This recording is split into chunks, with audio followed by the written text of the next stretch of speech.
I think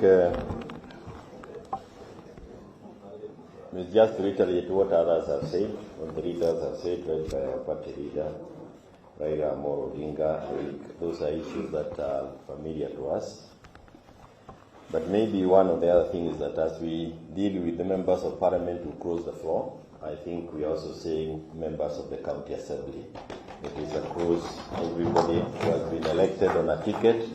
You must remain faithful to that ticket for the term of your stay.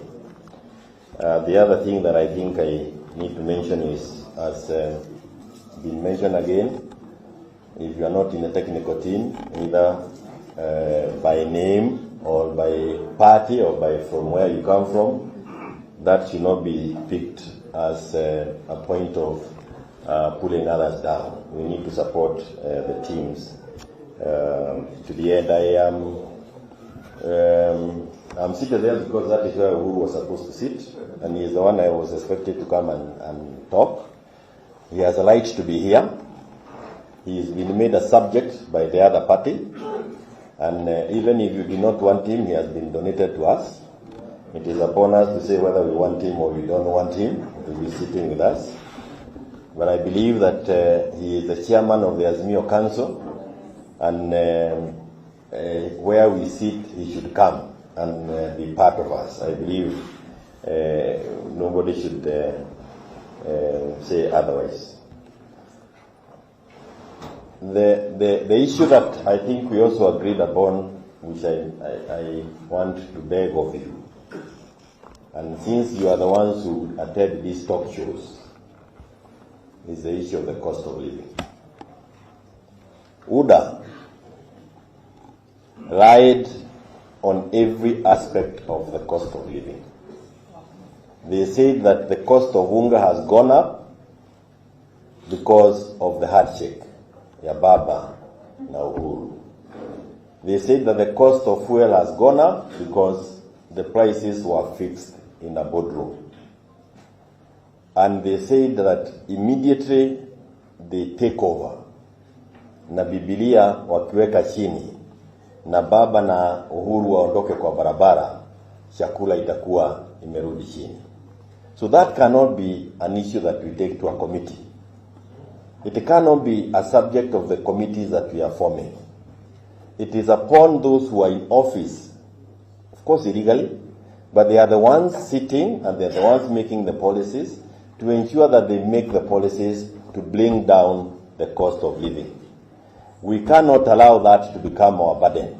It is the burden of those who are controlling the coffers to ensure that the cost of living of Kenyans is reduced. And it should be a minimum. If we cannot see them reducing the cost of living and taking steps that can reduce the cost of living, then going to the streets becomes the only option that we have. You know,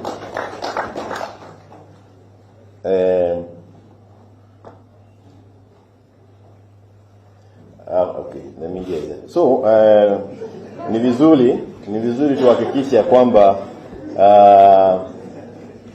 Biblia ilishuka, lakini kama ilikaa juu, zakayo yako juu, uchuru iko juu, kila kiko. Those things cannot be part of our negotiating. They cannot be what we are going to sit and discuss. We cannot allow them to, we cannot agree to go and share in the problems that they should have solved. They lied when they were looking for votes. They must feel the cost of that lying. They have now said, and I think you remember, they said that the subsidies that were being given, pesa ilikuwa inaenda kwa mifuko ya wengine. Kama ilikuwa inaenda kwa mifuko ya wengine, na ilikuwa pesa ambayo ilikuwa inatoka kwa ushuru, hizo pesa zinaenda kwa mifuko ya kina nani sasa? Si watoe wapatie wa Kenya gharama ya maisha ishuke. And you must get that basic when you are going for those talk shows. If you become technical, you are selling us. I listen to some people, wanakuwa very technical. UDA does not want anybody technical. You just become naked like they are, as long as you are not insulting. But don't go and become technical in those discussions. Tell them, mulisema pesa iliingia kwa mfuko ya wengine. Sasa inaingia kwa nani? That's the language Kenyans understand. And we need the Kenyans to be with us on this journey. And as I conclude, I know also if we had done, we would also be having very many minority leaders in Jubilee. We have MCAs across the counties and are occupying minority seats. Let us bring everybody on board. Let us not recruit on behalf of UDA. When you leave a person who feels he was supposed to be here, you are literally recruiting him on the other side.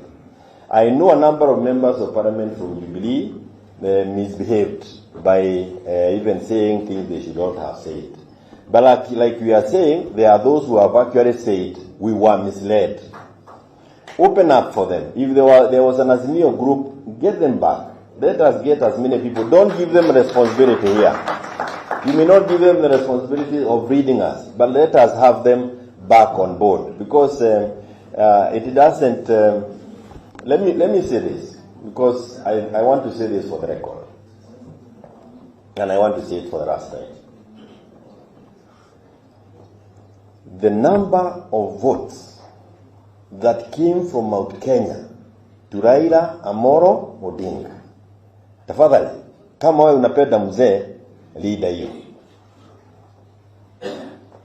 Leader hiyo. The number of people who are in support of us because of those votes from that region, take care of them. When you see me here and you see Mother, I don't know whether Mother goes through the same thing. When you see me here coming from Mount Kenya and following Azimio, you are talking of wanting to kill you with a bullet. If you know, I haven't slept home for so long when we are doing these things. We are also going through very difficult times, so we also don't want to see anybody trying to squeeze us out, because we are here by choice. Tafadhali, tuheshimiane kwa imani.